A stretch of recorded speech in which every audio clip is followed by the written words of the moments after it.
All right, shalawam. First off, I want to say all praises to Yahawashi Yahawashi. Double honor to the apostles and elders of GMS. And shalom to the elect out there, push awareness, sincerity, and in truth. Once again, this is GMS Precepts. My name is Nazar Khad, and I got a few articles here, as you can see here on the screen.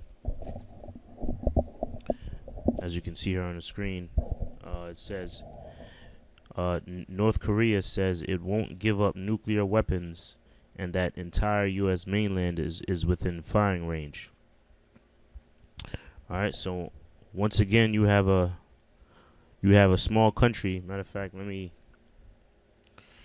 since I mentioned that, I didn't have it uploaded, but since I mentioned it, let me get that, because that's also prophecy in Isaiah the 14th chapter. How you got these smaller countries, and in particular, it's been North Korea as of late that been constantly, basically, in layman's terms, talking shit to America. All right, I'll just get to the point. This is Isaiah 14, verse 10. It says, all they shall speak and say unto thee, art thou also become as weak as we? Art thou become like unto us? And that's what these nations are essentially they're saying. And how do they become weak as the other nations? Because they're not the only. America isn't the only country or nation with nuclear capability. You've got other nations that are building up their weaponry, which America is trying to prevent, right? They're building up their nuclear arsenal to compete with America, and ultimately to use it. Why? Because that's what the Most High wants.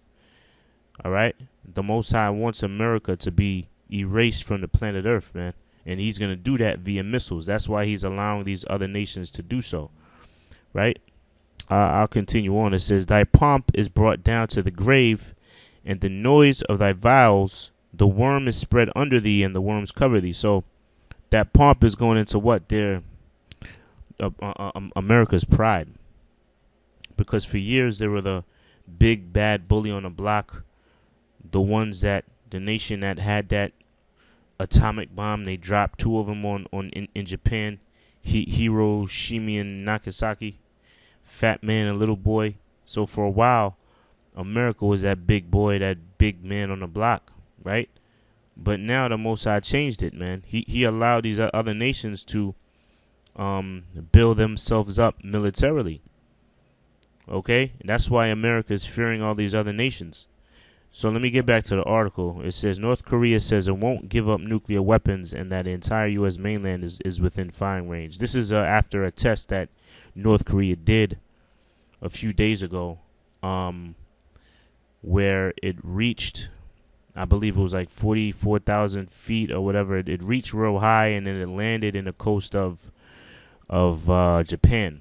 Now, they were saying that the distance it traveled and the height it traveled is very possible, or it is possible that they can send a missile, if it was a flatter trajectory, that can land in America, man. All right. Now let me read. I was reading this. Let me read a few paragraphs here, and this is coming in this statement by North Korea, as well as the weapons testing. This is in the midst. This is right after President Trump put sanctions on North Korea. Excuse me. This is right after they made the statement right after America put sanctions on North Korea because of their missile testing. Okay.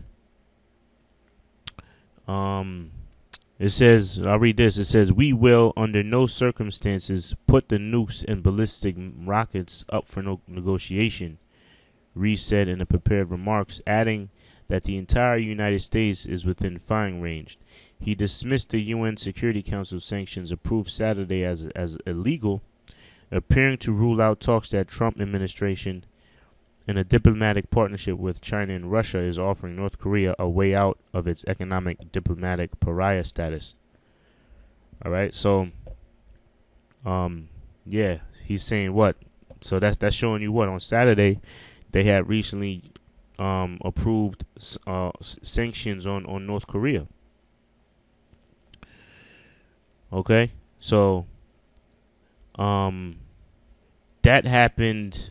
What day is this? This is dated not too long ago. This is dated August 7th, which was yesterday. Today's August 8th, and this is what President Trump said today. He says what? President Trump warns North Korea of fire and fury.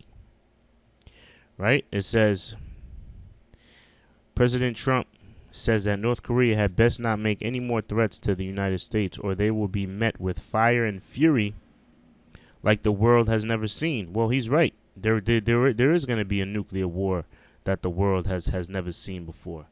Matter of fact, let me get that. He's right on that. He's probably just talking shit and doesn't realize that that's really going to happen.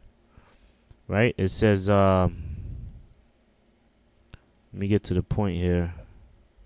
I think it's a little further down.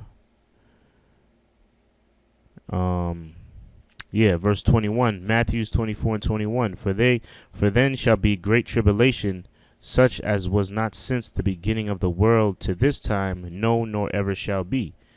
So you know what, you Cheeto face demon, he's right. Okay? Fire and fury. And what does that entail? That entails thermonuclear warfare, man. And that's coming very soon on this planet Earth, man. All right? But little does he know, America in the kingdom of Esau or the nation that's going to be wiped out. Or actually all nations are going to lose in this upcoming war. But as far as America being that top kingdom, they're going to be taken out of their power seat. Right? It says Trump issued the warning during a briefing on opioid addiction at his golf course in Bedminster, New Jersey. Japanese defense paper and U.S. media reports said Tuesday that North Korea may have successfully produced a miniaturized nuclear warhead that can fit inside its missiles. That's a key benchmark in the country's attempt to become a full-fledged nuclear power. All right. Washington's alarm over Korean leader Kim Jong-un's pursuit of a nuclear capability has intensified in the past month after the North conducted 2 tests of intercontinental ballistic missiles last month. So look, all this is prophetic. All right, there will be a nuclear warfare. Let me get Wisdom of Solomon. This is Wisdom of Solomon. I believe is a 5th chapter. I'm gonna just go down to the point, the 21st verse. It says, or 20th verse. It says, his severe wrath shall he sharpen for a sword, and the world shall fight with him against the unwise. Now that sword is going into what? Those thermonuclear missiles, man. All right, that's what that sword, because it's his weapon. Isaiah 54 tells you that.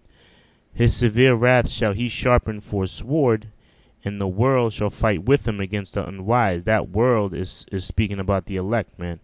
The 144,000. They're gonna fight against the other kingdoms on the planet Earth, man. All right. It says then shall the right aiming thunderbolts go abroad, and from the clouds as from a well drawn bow they shall fly to the mark. Now, what is that talking about, man? Then shall the right aiming thunderbolts go abroad, and they shall fly to the mark. That's going into those missiles, man. All right? That's going into those missiles. And hailstorms full of wrath shall be cast as out of a stone bow, and the water of the sea shall rage against them, and the flood shall cruelly drown them. Yea, a mighty wind shall stand up against them, and like a storm shall blow them away. What wind is that talking about? What mighty wind? What is that talking about? A hurricane? or tornado. No, it's talking about that nuclear wind. Because what happens when a nuclear missile um, explodes or is used? There's something called a nuclear wind that follows it, man. Okay, and that knocks down buildings, trees, elements. You know, the whole thing of a nuclear missile is a very powerful weapon, man. And it's the Most High's weapon, just like it says here in the 20th verse. His severe wrath shall he sharpen for a sword, because the Most High is angry with the nations, in particular the nation of Israel. I'm sorry, with the nation of Esau. Okay. Matter of fact, let me get one more. I'm gonna get one more scripture and then I'm gonna close it out, because the Most High has to avenge his people, man. His people being the Israelites. This is Jeremiah 30, verse 16. It says, "Therefore all they that devour thee shall be devoured, and all thine adversaries, every one of them shall go into captivity, and they that spoil thee shall be a spoil, and all that prey upon thee will I give for a prey." So the Most High is going to avenge us, man. He's going to avenge his people, who are the Israelites, you so-called Negroes, Latinos, and Native Americans. The Most High has to pay. The Most High is going to rectify all our atrocities that are put upon us, man. All right. Why? Because that's what's written, and that's what the Most High promised to do, man. He's going to avenge us. Okay. No, I wanted let me get Nahum 1, man. This is Nahum 1 and 2. It says, the Most High is jealous, and the Lord revengeth. The Lord revengeth and is furious. That's why it tells you in Ezekiel, the 25th chapter, that he's going to have to instill his anger in us, man. If you think we're angry, you wait and see what the Most High, how angry the Most High is when he destroys America and when he judges this place, man. It says, and is furious. The Lord will take vengeance on his adversaries, showing you the Most High don't love everybody. He's got enemies, right? It says he will take vengeance on his adversaries, and he reserveth wrath for his enemies. All right, so the Most High is going to avenge us, and that day is coming very soon. Okay? All right, so that's the articles I wanted to bring out with the scriptures. Until the next show, shalawam.